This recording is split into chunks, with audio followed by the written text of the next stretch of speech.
Eto na mga mamsi. Ayan. Nagigisa na ako ng sibuyas bawang para sa ating gatang langka. So kahapon naka-pre-cook na yung ating langka, kaya madali na lang natin lutuin. Ayan. So ayan na, nag-aaroma ng ating sibuyas at bawang. Ilalagay ko na ngayon ang ating sahog na giniling. Ayan. Optional po yan ha. Kung gusto nyo po ng ibang sahog, halimbawa isda, bagoong, or tawag ito, dilis, anything na gusto nyo, pwede. So maglagay lang muna ako ng konting asin para merong lasa na kagad ang ating karne at konting paminta.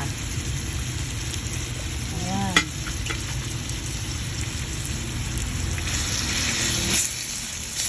Isangkot na lang natin ito na mag-brown brown. Ayan.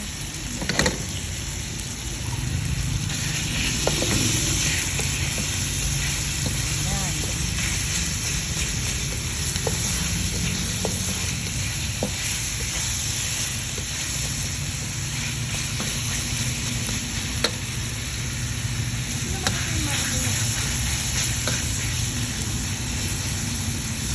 Medyo frozen ng konti.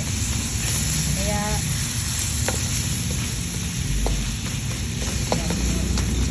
hayaan muna natin siya. Takpan ko lang nang sa ganun ay mag-defrost ang ating frozen na karne. Balikan natin yun guys after 10 minutes.